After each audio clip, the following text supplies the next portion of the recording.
السلام علیکم عزیز طلباء و طالبات، سر عبدالستار خان اسی یوٹیوب چینل میں آپ تمام کا استقبال ہے۔ 10th گیس پیپر 2023 کے لیے پیپر 2 دوسرا پیپر ہے سائنس 2 سائنس دوم S S C board solved exam paper question answer.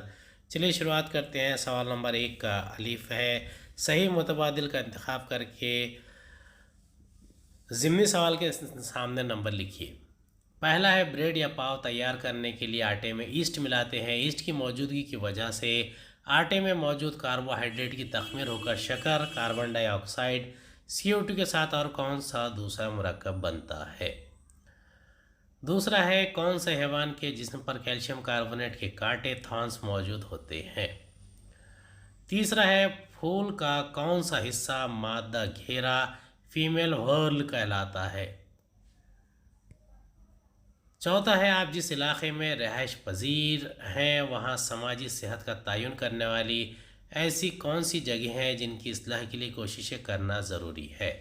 پانچواں ہے خلیے کی مساوی تقسیم میں مرکزی تقسیم کے مرحلے میں کون سی حالت میں مرکزی جھلی مکمل طور پر ختم ہو جاتی ہے؟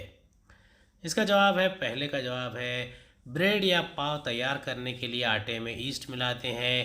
ایسٹ کی موجودگی کی وجہ سے آٹے میں موجود کاربوہائیڈریٹ کی تخمیر ہو کر شکر، کاربن ڈائی آکسائڈ کے ساتھ دوسرا اہم مرکب ایتھنول تیار کرتی ہے۔ دوسرا ہے اسفنج کے جسم پر کیلشیم کاربونیٹ کے کانٹے موجود ہوتے ہیں۔ تیسرا پھول کا حصہ مادہ کوٹ پھول کا مادہ گھیرا کہلاتا ہے۔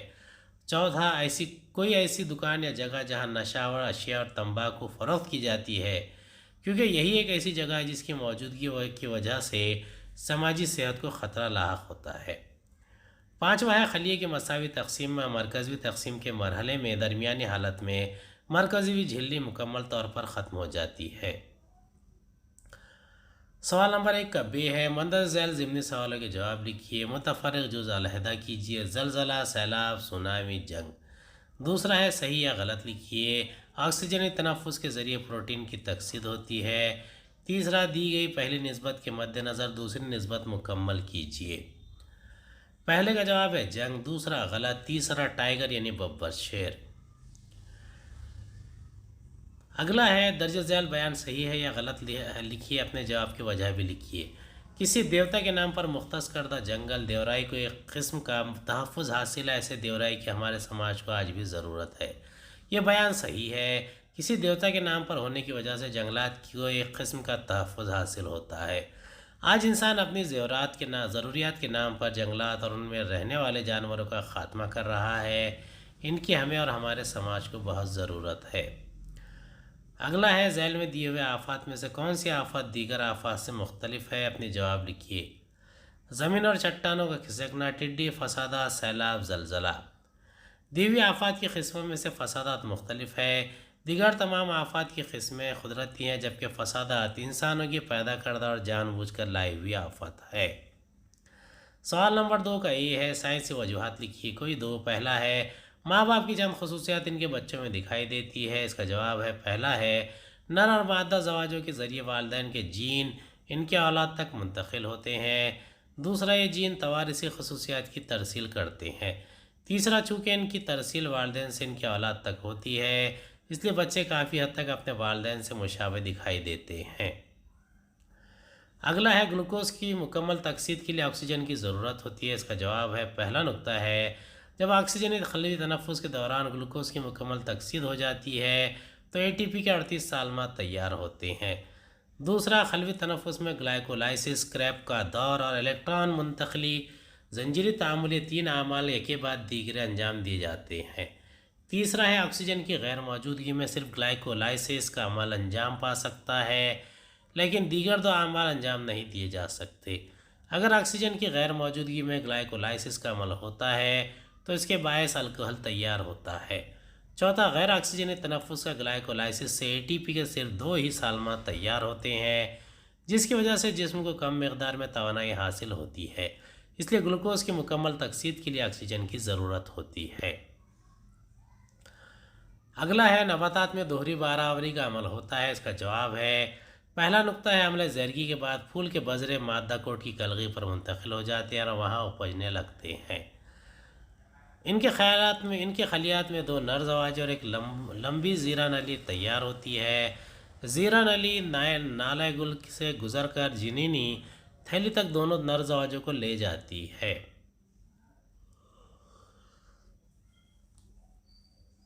تیسرا ہے زیرہ نلی کے پھٹنے سے دو نر زواجے آزاد ہو جاتے ہیں۔ ان میں سے ایک نر زواجہ بیض خلیے سے ملاپ کر کے جفتہ تیار کرتا ہے، جبکہ دوسرا نر زواجہ خود بھی مرکزوں سے ملاپ کر کے در و تخم تیار کرتا ہے۔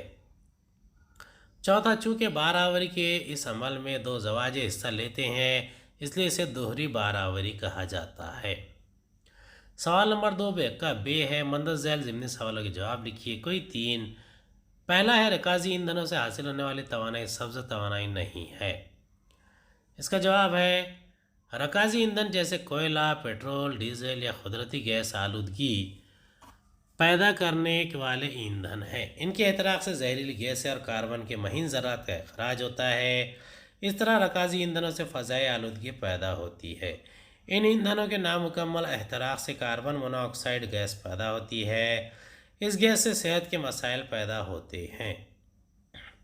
رکازی ایندھنوں کے جلنے پر ہوا میں carbon dioxide, carbon mono oxide اور نائٹروجن ڈائی آکسائڈ کی سطح میں اضافہ ہوتا ہے۔ ہوا میں کاربن ڈائی آکسائڈ کے اضافے سے کروی افزائش حرارت کا اظہار ہوتا ہے۔ نائٹروجن ڈائی آکسائڈ سے تیزابی بارش ہونے کا خدشہ ہوتا ہے۔ رکازی ایندھن کے احتراق سے پیدا ہونے والے کاربن کے مہین ذرات سے تنفسی بیماریاں مثلاً دمہ وغیرہ پیدا ہوتی ہے۔ مجموعی طور پر تمام رکازی ایندھنوں سے ہوا آلودہ ہوتی ہے۔ علاوہ ازیں رکازی ایندھن توانائی پیدا کرنے کا غیر تجدیدی ذریعہ ہے۔ ان کے ذخائر زمین میں محدود ہیں۔ ان کی تلاش کے لیے زمین کو کافی گہرائی تک کھودا جاتا ہے، جس کے سبب ماحولیاتی مسائل پیدا ہوتے ہیں۔ سبز توانائی محفوظ، قابل تجدید اور کثیر مقدار میں دستیاب ہوتی ہے۔ اس کی وجہ سے کسی قسم کے ماحولیاتی مسائل پیدا نہیں ہوتے، اور سب سے بڑی بات یہ ہے کہ آلودگی بالکل پیدا نہیں ہوتی۔ پس رکازی ایندھنوں سے حاصل ہونے والی توانائی سبز توانائی نہیں ہے۔ اگلا ہے پاؤ، بریڈ، مسامدار اور اسفنجی نما کیسے بن جاتے ہیں۔ اس کا جواب ہے پہلا نقطہ ہے جب پاؤ بنانے والے آٹے میں بیکری، ایسٹ، سیکرومائسس، سیریوسی کے ساتھ پانی، نمک اور دیگر ضروری اشیاء ملا کر اسی کا گولا بنا کر سینکتے ہیں تو ایسٹ کی وجہ سے آٹے میں موجود کاربوہائیڈریٹ کی تخمیر ہو کر شکر CO2 اور ایتھنول میں تبدیل ہو جاتی ہے۔ دوسرا، CO2 کے اخراج کی وجہ سے آٹا پھول کر مسامدار ہو جاتا ہے۔ تیسرا، جب ہم اسے سینکتے ہیں تو پاؤ جالی دار ہو کر اسفنجی اور مسامدار ہو جاتا ہے۔ تیسرا ہے میوکر جیسی پھپھوند میں تولید کیسے ہوتی ہے۔ اس کا جواب ہے میوکر میں بذروں کے ذریعے غیر جنسی تولید ہوتی ہے۔ دوسرا، میوکر کا جسم ریشہ دار ہوتا ہے، اس میں بذر دان تیار ہوتے ہیں۔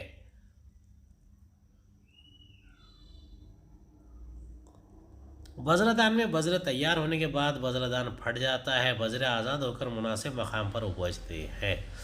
بذرے گرم اور مرطوب ماحول میں اپج کر پھپھوند کی نئی کالونی بناتے ہیں۔ جادو ملائی پیانگ کی کہانی سے آپ کو کیا سبق ملتا ہے۔ اس کا جواب ہے جادو ملائی ایک عام انسان ہے جو جنگل میں مزدور کی حیثیت سے کام کرتا تھا۔ دوسرا، لیکن اس کے دل میں نباتات اور شجرکاری کی تڑپ تھی۔ اس اکیلے شخص نے ہزاروں درختوں کی شجرکاری کی۔ اس نے زمین کے ایک بنجر ٹکڑے کو ایک جنگل میں تبدیل کر دیا جو آج 1360 ایکڑ کے رقبے میں پھیلا ہوا ہے۔ اس مقصد کے لیے اس نے مسلسل محنت کی۔ مولائی نے دنیا کو دکھا دیا کہ ایک فرد کامل پختہ ارادے سے ایک نیا جنگل قائم کر سکتا ہے۔ ہم جادو مولائی پیانگ کی کہانی کے ذریعے انتھک کوشش، سچی لگن اور قدرت پر مکمل اعتقاد کی حقیقت کو سمجھ سکتے ہیں۔ چوتھا، ایک عام آدمی بھی جادو مولائی پیانگ کی کہانی کے ذریعے ماحول کی حفاظت، اس کے تحفظ کے لیے اپنے آپ کو وقف کرنے کا سبق سیکھ سکتا ہے۔ سوال نمبر 3 ہے درج ذیل ضمنی سوالوں کے جواب لکھیے۔ کوئی 5۔ پہلا ہے ذیل میں دی گئی علامات کے مطلب لکھیے۔ دوسرا، جماعت رینگنے والے حیوانات کی کوئی 3 خصوصیات لکھیے۔ تیسرا، چیز کی تیاری میں کن چیزوں کا استعمال کیا جاتا ہے۔ پہلے چیز کی تیاری میں کس خامرے کا استعمال کیا جاتا تھا۔ نباتی چیز بنانے کے لیے کس خامرے کا استعمال کیا جاتا ہے۔ پہلے کا جواب ہے اس علامت سے پیغام ملتا ہے کہ ہمیں فاضل اشیاء کو احتیاط کے ساتھ رکھنا چاہیے۔ کچرے کو ادھر ادھر نہ پھینکتے ہوئے اس کا مناسب حسن انتظام کرنا چاہیے۔ فاضل اشیاء کا حسن انتظام اگر ٹھیک ڈھنگ سے کیا جائے تو یہ ہمارے لیے دولت ثابت ہو سکتی ہے۔ دوسرا، سائیکل کا استعمال باس یعنی سبز توانائی کا استعمال۔ سائیکل کی سواری سے نہ صرف ایندھن کی بچت ہوتی ہے بلکہ ہمارے عضلات کی ورزش بھی ہوتی ہے۔ سائیکل ایک بہترین ماحول دوست اور آلودگی نہ پیدا کرنے والی سواری ہے۔ تیسرا، اس علامت سے پانی کی بچت کا اظہار ہو رہا ہے۔ پانی کا تحفظ پسندانہ استعمال ہمارے مستقبل کے لیے بہت ضروری ہے۔ دوسرا ہے رینگنے والے جانداروں کی خصوصیات لکھیے۔ پہلا نقطہ، ان کے جارحے کمزور ہوتے ہیں، اس وجہ سے یہ اپنے جسم کو اوپر اٹھا نہیں سکتے، اس لیے زمین پر رینگ کر چلتے ہیں۔ چند رینگنے والے جانداروں کا مسکن آبی ہوتا ہے جیسے مگرمچھ، آبی کچھوا، لیکن یہ پانی میں تنفس کا عمل انجام نہیں دے سکتے۔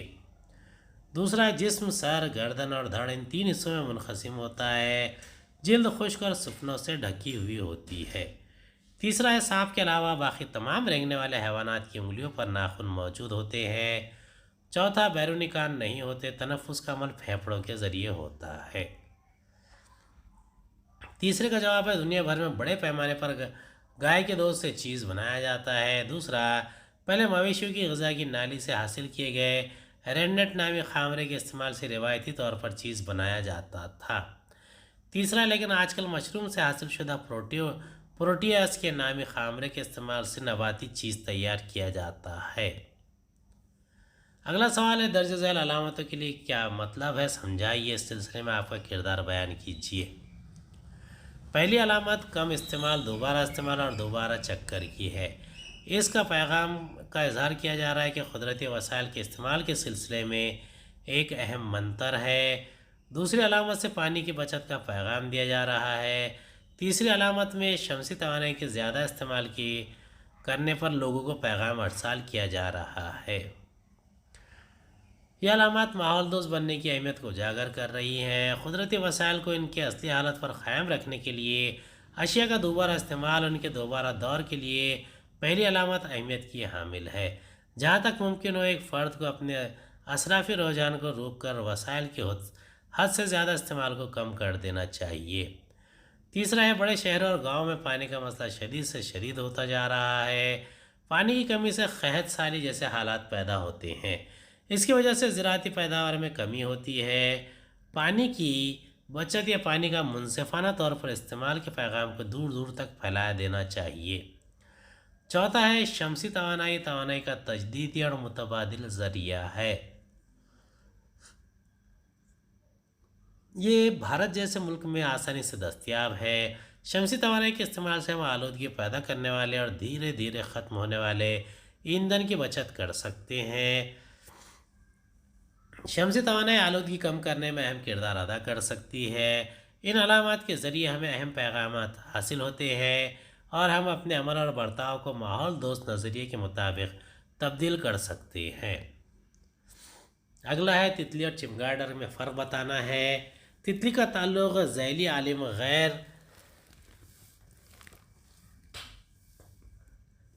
غیر حویلیے سے ہے۔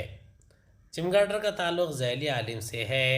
تتلی کا تعلق جوڑدار پیر والے آئلہ سے ہے، اس کی جماعت کیڑے ہے۔ چمگاڈر کا تعلق ذیلی آئلہ فقری حیوان سے ہے، یہ پستانی جماعت سے تعلق رکھتی ہے۔ تتلی کے 3 جوڑدار پیر ہوتے ہیں اور 2 کائٹن سے بنے پر ہوتے ہیں۔ چمگاڈر کے پیروں کی ایک جوڑی ہوتی ہے جبکہ اگلے پیروں کی ایک جوڑی جھلی دار پروں پر مشتمل ہوتی ہے جس کی مدد سے وہ محدود طور پر اڑ سکتی ہے۔ تتلی سرد خون کے حیوان ہے، چمگاڈر گرم خون کے حیوان ہے۔ تتلی تولید کے عمل میں انڈے دیتی ہے جو لاروا پیوپا میں تبدیل ہوتے ہوئے بالغ ہوتی ہے۔ ان میں تولید کے عمل میں مادہ براہ راست نیا جاندار جنم دیتی ہے۔ مادہ میں پستانی غدود ہوتے ہیں۔ سوال نمبر 4، مندرجہ ذیل میں سے کوئی ایک سوال حل کیجیے۔ پہلا ہے متبادل ماں، سروگیٹ مدر، مصنوعی بار آواری IVF اور مادہ منویہ بینک جیسی جدید ٹیکنیک انسانوں کے لیے بہت مفید ہیں۔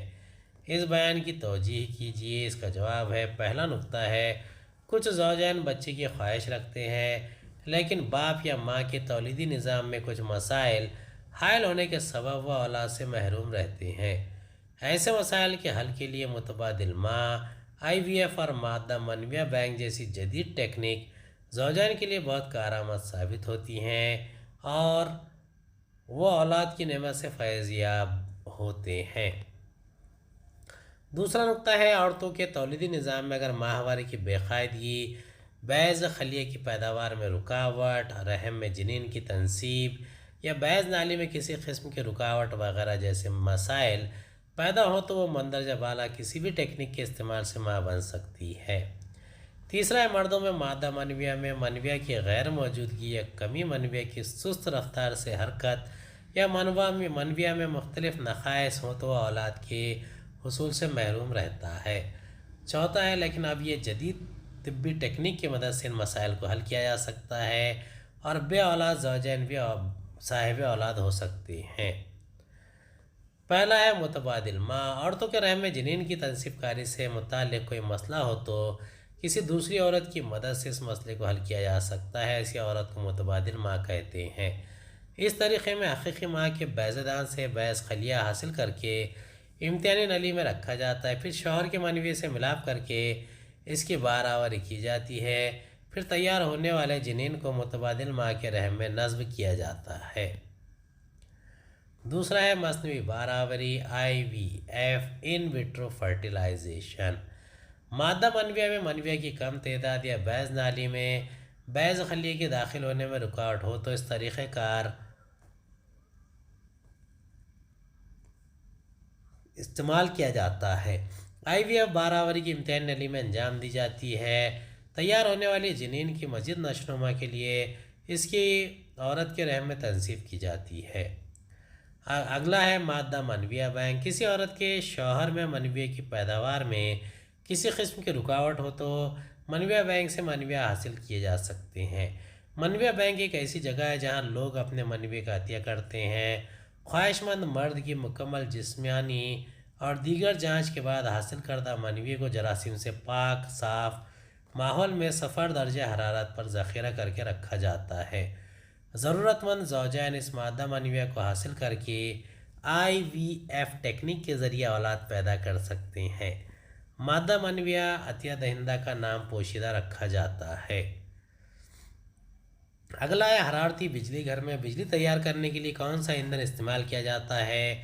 اس طرح سے بجلی پیدا کرنے سے کون سے مسائل پیدا ہوتے ہیں؟ اس کا جواب ہے، پہلا نقطہ ہے حرارتی بجلی گھر میں کوئلے کو ایندھن کے طور پر استعمال کیا جاتا ہے۔ کوئلے میں کیمیائی توانائی موجود ہوتی ہے، اسے جلانے پر حرارتی توانائی کا اخراج ہوتا ہے۔ اس حرارتی توانائی کا استعمال برقی توانائی پیدا کرنے کے لیے کیا جاتا ہے۔ دوسرا ہے حرارتی بجلی گھر میں بجلی کی پیداوار میں درپیش مسائل۔ پہلا ہے ہوا کی آلودگی۔ کوئلے کے احتراق سے carbon dioxide, carbon monoxide, sulphur dioxide اور نائٹروجن ڈائی آکسائڈ جیسی صحت کے لیے مضر گیسوں کا اخراج ہوتا ہے۔ کوئلے کے احتراق سے کاربن کے انتہائی باریک ذرات ہوا میں شامل ہوتے ہیں، جس کی وجہ سے خطرناک تنفسی امراض جیسے دمہ وغیرہ لاحق ہو سکتے ہیں۔ سی ہے زمین میں کوئلے کے ذخائر موجود ہیں، چند ہزار سالوں بعد یہ ذخائر ختم ہو جائیں گے۔ مستقبل میں بجلی پیدا کرنے کے لیے ان کی فراہمی میں یقیناً رکاوٹ پیش آئے گی اور توانائی کا بحران پیدا ہو جائے گا۔ اگلا سوال ہے حیاتی ٹیکنالوجی کے فائدہ مند اور نقصان دہ پہلوؤں کا موازنہ کرتے ہوئے ایک نوٹ تیار کیجیے۔ اس کا جواب ہے، پہلا نقطہ ہے زراعت، ادویات، صاف ٹیکنالوجی اور صنعتی حاصلات کے میدان میں حیاتی ٹیکنالوجی کئی لحاظ سے فائدہ مند ثابت ہوئی ہے۔ دوسرا ہے مختلف حیاتی ٹیکنالوجی سرگرمیوں کے سبب آج غذائی پیداوار میں کافی حد تک اضافہ ہو گیا ہے۔ آج لوگوں کو دودھ اور اس کے حاصلات آسانی سے دستیاب ہیں۔ غذائی اشیاء میں فراوانی سے آج کوئی فرد بھوک کی وجہ سے مرتا نہیں ہے۔ جدید اعلیٰ قسم کے ٹیکوں کی وجہ سے وبائی امراض کی مکمل طور پر روک تھام ہو گئی ہے۔ چوتھا ہے ذیابیطس جیسے مرض کو بھی انسانی انسولین کے ذریعے قابو میں رکھا جا سکتا ہے۔ حیاتی ٹیکنالوجی کی مدد سے انسانی انسولین کو اب سہل طریقے سے تیار کیا جا سکتا ہے۔ پانچواں ہے حیاتی ٹیکنالوجی کے متبادل طریقوں سے آلودگی پر قابو، ٹھوس مادوں کا حسن انتظام، اور ایندھنوں کے مسائل کو جزوی طور پر سلجھا لیا گیا ہے۔ چھٹا ہے، اتنا سب کچھ حاصل کرنے کے بعد بھی حیاتی ٹیکنالوجی سے چند مسائل پیدا ہو گئے ہیں۔ جینیاتی تبدیلیوں سے قدرت کے اصولوں میں کھلی مداخلت ہو رہی ہے۔ بیکٹیریا اور وائرس کے خلیے میں انسانی خلیے کے جین کو داخل کر کے صرف انسان کے لیے ضروری حاصلات کو حاصل کیا جا رہا ہے۔ ساتواں ہے، انسانی کلوننگ بھی بحث کا موضوع ہے۔ کلوننگ کے ذریعے تیار ہونے والی نسل میں ماں ہوگی لیکن باپ کا کوئی وجود نہیں ہوگا۔ اگر انسان نے دوسرے جانداروں کے جین میں تبدیلی کر کے وہاں دوسرے قسم کے جین بنانے کی کوشش کی تو قدرتی توازن میں زبردست خلل پیدا ہو جائے گا۔